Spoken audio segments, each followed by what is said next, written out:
Today, we're going to talk about something that I think is we all go through it.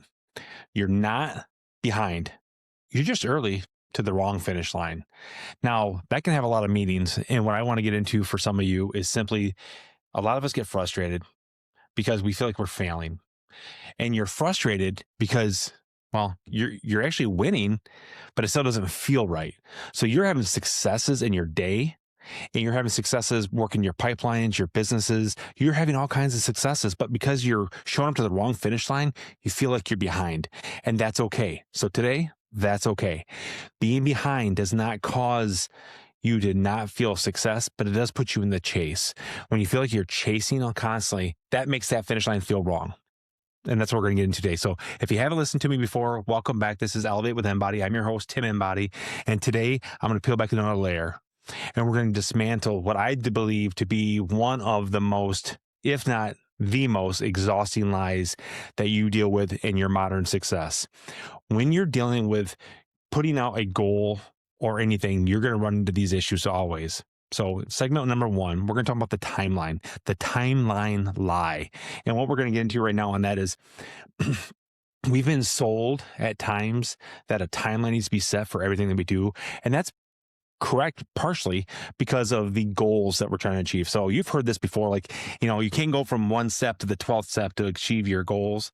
You have to have the steps in between, right? So you can be at step 2, 3, 4 if you fall back when you pick up versus take these big monster steps. And those big monster steps are what makes us sometimes feel like we aren't achieving the goals.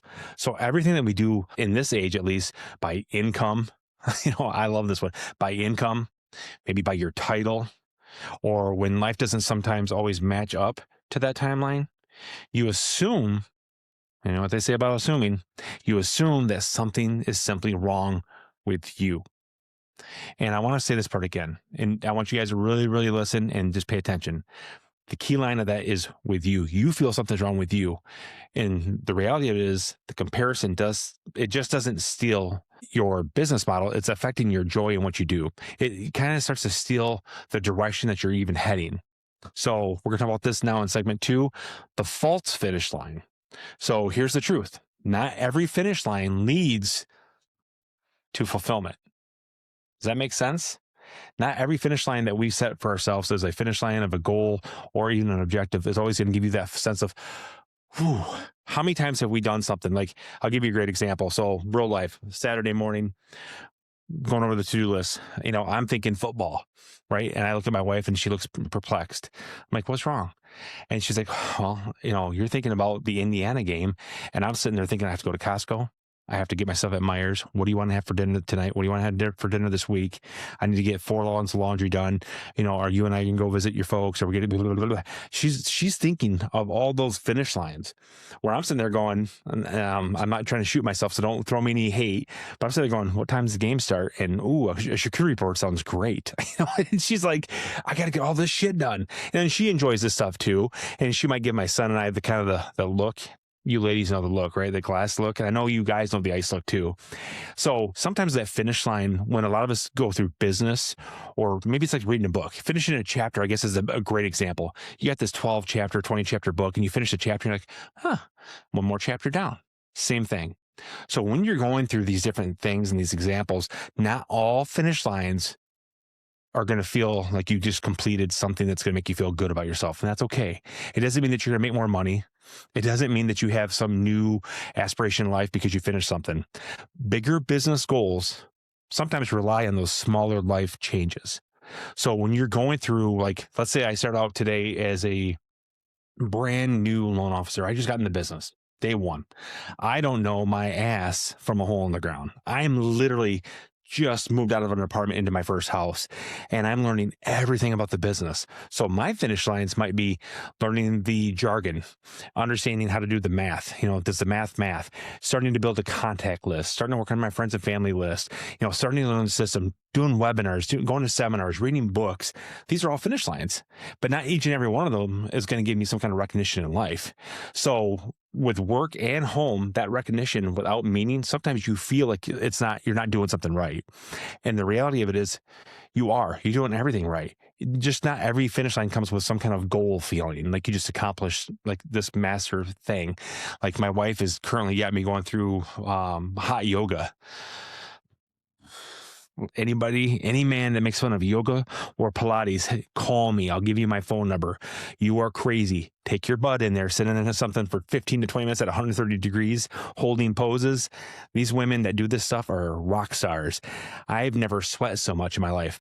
So I go into this and I'm like, I just want to live. I just want to make it out. And I'm sitting there going, did I miss an email from my life insurance agent telling me that my insurance just got upped by $100,000? Did I miss that possibly? Because I'm sitting there thinking I'm going to die. But when it's done, I'm like, I did it. Go home, I take a shower. I'm feeling better about it. The next morning I wake up, I'm a little stiff, I'm a little sore, but I feel better. Those are small little finish lines. We have the exact same things that happen to us at work every day. Some of us are just not real good at doing it. We're not good at drawing those lines out. That doesn't mean that you're broken, though. It simply means that you need to reset yourself with your goals, and you need to understand that not everyone that you achieve means that you get to have some kind of recognition. You should celebrate them all, but not to the point where you feel like you're not succeeding because of that. Segment 3, why this feels like failure. It kind of carries, this is the piggyback. When you realize that you're chasing constantly and you're chasing potentially the wrong finish line, don't you feel like you're falling behind all the time? I know I do. A lot of the stuff I share with you guys is me pointing the finger at myself. I feel like I'm constantly behind sometimes, and I'm tired of the chase. And all of a sudden I get this opportunity for the attraction. I'm like, this is what I want. How do I get more of this? You have to reflect. You're early sometimes. You're just early to the wrong destination. So think about that. You're not behind and you're not failing. You're just early, and sometimes it's to the wrong destination. You have to keep going. You're at phase 1 of many. So segment 4, redefining winning. So winning isn't speed.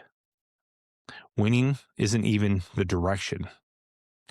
So when you set these goals of whatever you want to do for your business, you have to look at these all as mini opportunities to have success and to have small wins, but each one doesn't mean that you're completed.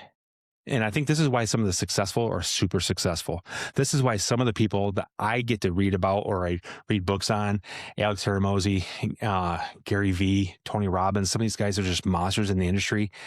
They have mastered the process of failing to succeed. They have mastered the roadmaps of going through the processes of crossing these finish lines to get them to their new destination.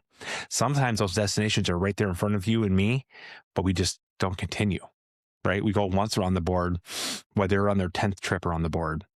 The progress that they get to feel, sometimes even going the wrong direction, they still pick up the opportunities that sometimes you and I don't ever see. That's when we kind of come back to oh man, well, of course he's successful. He's just lucky. He was born into it, right? Some of you don't need to change your strategies either. Some of you simply just need to understand that the definition of success is not always the same for every individual person. I can have a conversation with 10 different people. The definition of success to you or to me or to Chaz or anybody could be different.